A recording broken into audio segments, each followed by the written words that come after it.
और इतनी निकम्मी इस्टेब्लिशमेंट, पाकिस्तान के जितने इदारे हैं उनमें से तकरीबन तमाम के तमाम तबाह हो चुके हैं। ये वो इस्टेब्लिशमेंट है। ये आप फैसला करेगी कि पाकिस्तान का अगला वज़ीर-ए-आज़म कौन होगा, ये फैसला करेगी कि किसने कितना झुकना है। और ये सब एक कंपटीशन में लगे हैं कि हम कितना झुक सकते हैं, और एक दूसरे को झुकने में पीछे छोड़ते चले जा रहे हैं। लेकिन फिर भी इनके कान पर जू नहीं रेंगती। लेकिन सो कॉल्ड ये पढ़े लिखे भी हैं, सो कॉल्ड इनके पास शाऊर भी हैं। जब अपनी गाड़ियों में ये शीशों से गरीब बिलखते बच्चों को देखते हैं, बेशऊर अवाम को देखते हैं, तो ये उनसे हिकारत और नफरत की नज़र से मुंह तो फेर लेते हैं। लेकिन ये बात जानने से कासिर है कि ये नफरत, ये सब कुछ इनकी अपनी दी हुई, इनकी अपनी फैलाई हुई। अस्सलाम वालेकुम, मैं हूं यासिम मलिक एडवोकेट और आप देख रहे हैं इसकी मुल्की सियासी हालात पे गुफ्तगू होती रहती। आज कुछ बातें दिल की वो बातें जो आज हम सिस्टम के अंदर देख रहे हैं, सिस्टम को नंगा होता हुआ, नाचता हुआ एक तवाइफ की तरह हम सब देखते हैं। लेकिन हमसे ये कहा जाता है हम इस गंदगी की तरफ निशानदेही ना करें। हमसे कहा जाता है कि हम खामोश करें। अगर हम रियासत के साथ लॉयल हैं तो हमें किसी जुल्म, किसी बर्बरियत और किसी भी तरह के किसी मसले के खिलाफ आवाज नहीं उठानी चाहिए। इमरान खान पाकिस्तान के लिए सबसे बड़ा खतरा भी वो जिससे मुल्क के अंदर फसाद फैल जाएगा अगर ये इमरान खान इक्तदार के अंदर आ जाए। ये वो इमरान खान है जो यकसा निज़ाम तालीम की बात करता है। ये वही इमरान खान है जो सेहत कार्ड भी देता।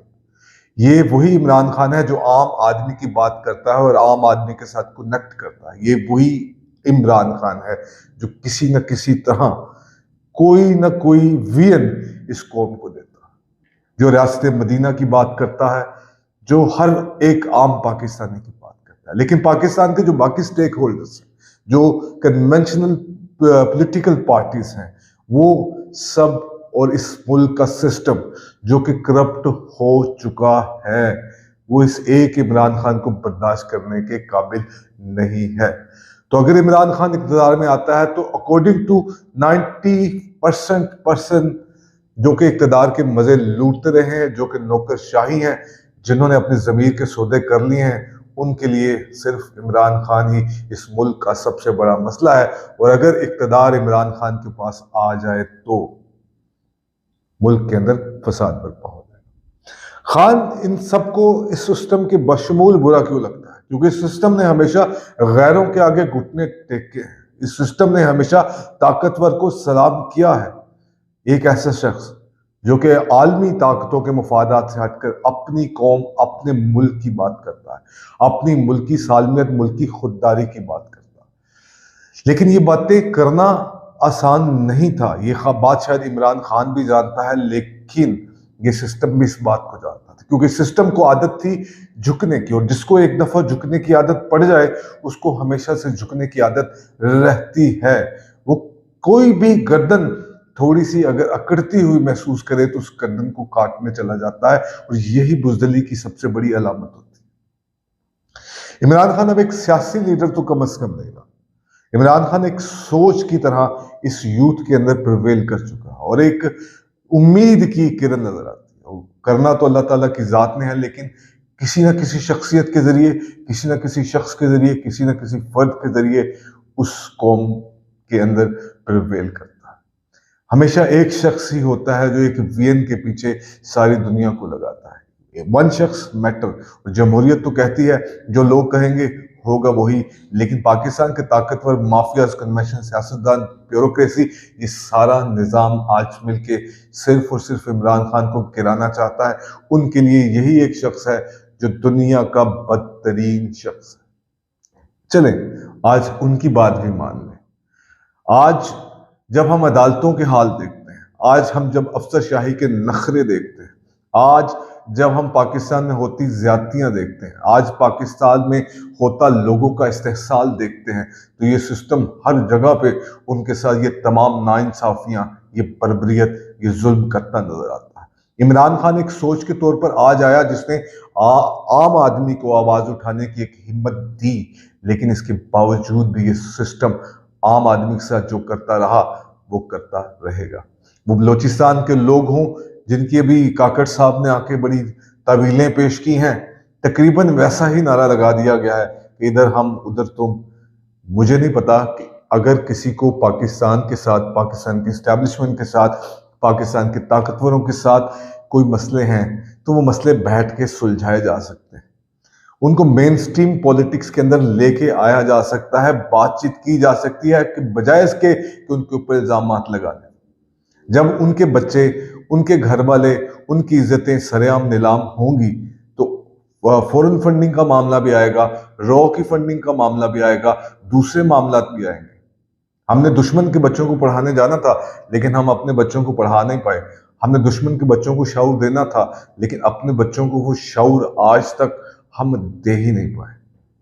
फिर इस पे जो हमारा एक पपिट किस्म का निगरान वजीर आजम है, उसकी सोच पे सलाम है और उसको लिख के देने वालों पे सलाम है, क्योंकि अपने पास तो ये कुछ बोलने योग्य नहीं है, कुछ बोल नहीं सकते। उन तमाम लोगों को मैं आज मुबारक पेश करता हूं कि उन्होंने एक नया थीम इस मुल्क के अंदर दिया। 1971 की बातें थी, बहुत दब चुकी थी। आज के इन हालातों ने 1971 को उठा के फिर बाहर कर दिया। आज लोगों को ये पता लगा कि फातिमा जिन्ना के खिलाफ लड़ने वाले तो बहुत थे, लेकिन फातिमा जिन्ना का साथ देने वाला इलेक्शन के अंदर सिर्फ एक शख्स था जिसका नाम शेख मुजीबुर रहमान था। आज ये भी पता लगा कि उस वक्त की एस्टेब्लिशमेंट ने फातिमा जिन्ना के ऊपर कैसे कैसे गंदे और घिनौने इल्जाम लगाए। वो शख्सियत जिसको हम मादरे मिल्लत कहते हैं, आज जिसका योम पैदाइश की कुछ तकरीबात मुनक्किद होती हैं, लेकिन जब एक्टिव पॉलिटिक्स में जब पाकिस्तान के ताकतवर एस्टेब्लिशमेंट और माफिया को आवाज उठाई, उनके आगे हक बुलंद किया, तो उसके ऊपर कैसे कैसे गंदे इल्जाम लगे, ये सब एक तारीख के हवालों के अंदर आज भी मौजूद है। 1971 में क्या हुआ, 1971 से पहले क्या हुआ, आज जुबान ज़दे आम है। हमूद रहमान कमीशन रिपोर्ट आप पेश कीजिए, मत कीजिए, उसे पब्लिक कीजिए, मत कीजिए, लेकिन आज लोगों को शायद 1971 के हालात की रियलिटी नजर आना शुरू हो गई। आज जिसको चाहो उठाओ, जिसके चाहो जो मर्जी करो, कुछ नहीं होता। इमरान रियाज खान, अरशद शरीफ और बहुत सारे, अभी लेटेस्ट जस्टिस साहब, अब इसके ऊपर भी ये अदालतें, ये सिस्टम खामोश है। ये बाद में मरहम रखने शायद आए, बाद में दलीलें भी दी जाएंगी, बाद में सब कुछ किया जाएगा, लेकिन एट द स्पॉट जब कुछ करने के लिए था तब कुछ नहीं किया जाएगा। हम सानहे 9 मई को रोते हैं, हम हर सेकंड, हर घंटे एक सानहे की जद में, एक शख्स के साथ जब उसकी तजलील की जाती है, जब उसकी इज्जतों को पामाल किया जाता है, जब उसको उसके हक से महरूम कर दिया जाता है, वो भी किसी सानहे से कम नहीं। और वो सानहा आज पाकिस्तान की हर गली कूचे के अंदर हो रहा है। पाकिस्तान में ताकतवर का बोलबाला है और जो जिसका कानून होगा वही बोलेगा।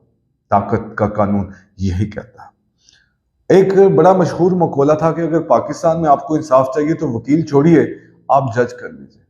आज सुप्रीम कोर्ट ऑफ पाकिस्तान की हेयरिंग थी मिसिंग पर्संस के ऊपर, तो आज कुछ ऐसा होता हुआ नजर भी आया। जस्टिस काजी फायज ईसा साहब, जूरिस्प्रूडेंस का एक बहुत बड़ा असूल है कि जज शुड बी न्यूट्रल, सिर्फ हो ना, उसको न्यूट्रल नजर भी आना चाहिए ताकि इंसाफ का एक फैसला कर सके।